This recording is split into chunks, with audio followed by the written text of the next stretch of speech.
అఫ్జల్గంజ్ కాల్పులకు సంబంధించిన అంశంలో ఒక కీలక అప్డేట్ అంతోంది. ఏదైతే అఫ్జల్గంజ్కి వచ్చి బీదర్ నుంచి ₹1 కోటి డబ్బుని దొంగలించుకొని వచ్చి అఫ్జల్గంజ్కి వచ్చి అఫ్జల్గంజ్లో పోలీసుల కంటపడడంతో ఫైరింగ్ చేశారో వారికి సంబంధించిన కీలక అప్డేట్ అంతోంది. సో దుండగులు వాహనాన్ని వాడినటువంటి ఆ 2-వీలర్ వెహికల్ ఏదైతే ఉందో బీదర్కి వెళ్ళి బీదర్లో ఆ డబ్బు పెట్టె ఏటీఎంలో డబ్బు ఫిల్ చేసేందుకు వెళ్తున్నటువంటి ఆ పెట్టెలని డబ్బు పెట్టెల్ని దొంగలించుకొని వచ్చారో ఆ వాహనం కూడా దొంగలించిందేనట. ఆ వాహనాన్ని ముందుగా హైదరాబాద్ వచ్చి ఇక్కడ దొంగలించుకొని ఇటువైపు నుంచి అటు బీదర్కి వెళ్ళిపోయి ఆ వాహనంలో ఆ డబ్బుల్ని తీసుకొని ఆ వాహనం పైన తిరిగి మళ్ళీ హైదరాబాద్కు వచ్చి హైదరాబాద్ నుంచి మరెటో పరారైపోయారు. అయితే మనకు అప్డేట్ అందుతున్న విషయం ఏంటంటే దుండగులు వాడినటువంటి 2-వీలర్ కూడా దొంగతనం చేసింది. ఆ వాహనాన్ని ప్రస్తుతం పోలీసులు స్వాధీనం చేసుకున్నారు. ఎంజీబీఎస్ బస్టాండ్ పార్కింగ్ ఏరియాలో ఆ వాహనం లభ్యమైనట్టుగా తెలుస్తోంది. హైదరాబాద్ శివారుల్లో ఈ 2-వీలర్ని చోరీకి పాల్పడ్డారు. చోరీ చేసినటువంటి ఆ వాహనం పైన బీదర్కు వెళ్లారు. ఆ దోపిడీ తర్వాత తిరిగి ఆ 2-వీలర్ పైన హైదరాబాద్కు చేరుకున్నారు. ఆ వాహనాన్ని బస్టాండ్లో పార్క్ చేసి ట్రావెల్స్ బస్ ద్వారా రాయ్పూర్ వెళ్లే ప్రయత్నం చేశారు. రాయ్పూర్ వెళ్లే ప్రయత్నంలో హైదరాబాద్ పోలీసులు కాల్పులు చేపట్టగా హైదరాబాద్ నుంచి తప్పించుకొని మరొకసారి వారు బీదర్ చేరుకున్నట్టు తెలుస్తోంది. దీనిపై మరిన్ని అప్డేట్స్ ప్రతినిధి దేవిక అందిస్తారు. దేవిక, ఈ కాల్పులకు పాల్పడినటువంటి దోపిడీ దొంగలు ఎవరైతే ఉన్నారో వారికి సంబంధించి అప్డేట్స్ ఏంటి? ఈ వాహనానికి ఎప్పుడు దొంగలించారు? అంటే హైదరాబాద్ నుంచి ఈ స్కెచ్ అంతా కూడా మనం చూస్తుంటే హైదరాబాద్కు వచ్చి ఆ 2-వీలర్ దొంగలించుకొని బీదర్ వైపుగా వెళ్లారు అని తెలుస్తున్న నేపథ్యంలో ఒక పెద్ద స్కెచ్కే వీళ్ళు పాల్పడి ఉంటారు. చాలా బిగ్ ప్లాన్ వేసే ఇంత పెద్ద ఎత్తున డబ్బులు దొంగలించి ఉంటారు. అప్డేట్స్ ఏంటి?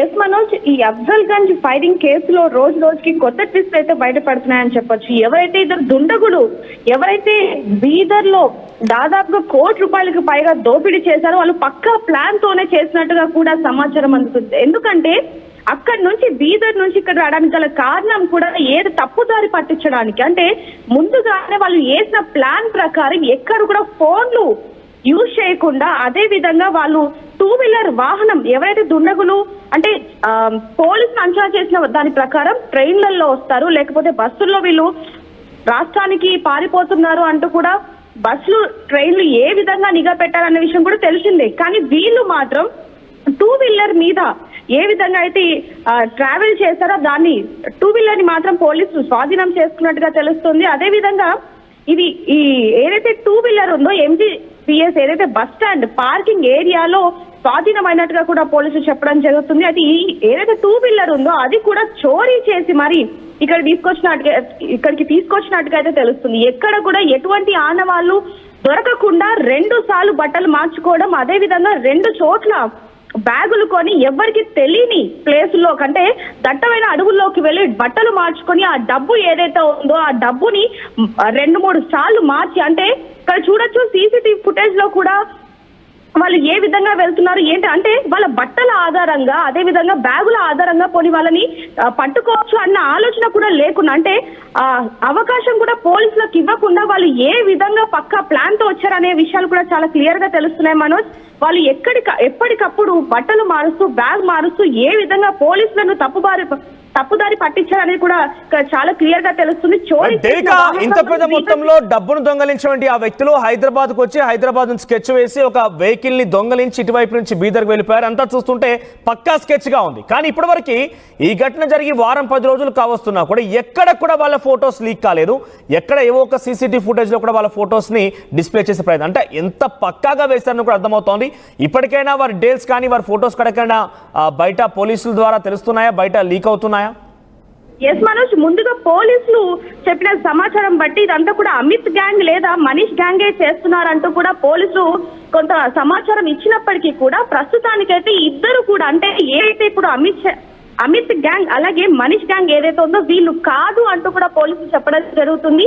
ఎక్కడ కూడా అంటే మనం చూడొచ్చు ఏదైతే బస్ లో రిజర్వేషన్ చేసుకునేటప్పుడు కూడా వాళ్ళు డాక్యుమెంట్స్ ఎక్కడ కూడా ఏవి లేకుండా ఆధార్ కార్డు కాదు కదా ఎక్కడ కూడా వాళ్ళ ఆనవాళ్ళు దొరకకుండా పక్కా ప్లాన్ తోనే చేసినట్టుగా తెలుస్తుంది. ఇక్కడ చూడొచ్చు వాళ్ళు ఎంత పోలీసులు తప్పుదారి పట్టించారు అనేది ఎక్కడ కూడా డాక్యుమెంట్స్ కానీ లేకపోతే వాళ్ళ బట్టలు కానీ లేకపోతే ఫోన్ కూడా వాడకుండా, అంటే ఇన్ని రోజులు వాళ్ళు ఫోన్ వాడకుండా వాళ్ళ ఇంటి వాళ్ళకు కూడా పోలీసులు వాళ్ళ ఇంట్లో వాళ్ళని కూడా అదుపులోకి తీసుకున్నట్టుగా తెలుస్తుంది. ఇంట్లో వాళ్ళకు కూడా అసలు ఫోన్ కూడా చేయకుండా పక్కా ప్లాన్ తో అంటే దాదాపుగా కొన్ని కొన్ని నెలల నుంచి ఇదంతా కూడా పోలీసులు చెప్పడం జరుగుతుంది.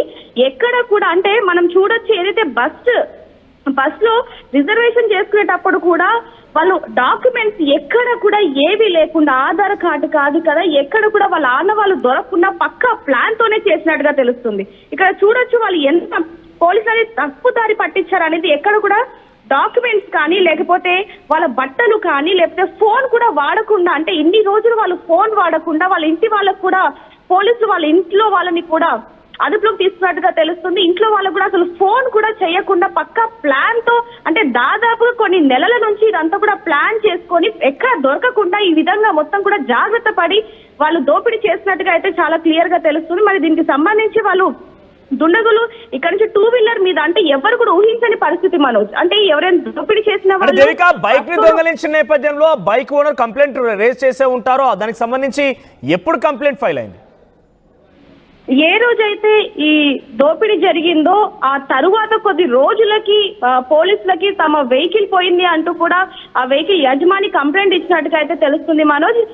అక్కడ ఎప్పుడైతే వెహికల్ ని దొంగతనం చేసి అక్కడ నుంచి పరారయ్యారో, అక్కడ నుంచి ఎంజీబీఎస్ బస్ స్టాండ్ కి అయితే రావడం జరిగింది. అక్కడ పార్క్ చేసి, అక్కడ కూడా మనం చూడొచ్చు, పార్క్ చేసే దగ్గర కూడా ఏవైతే సీసీటీవీ ఫుటేజ్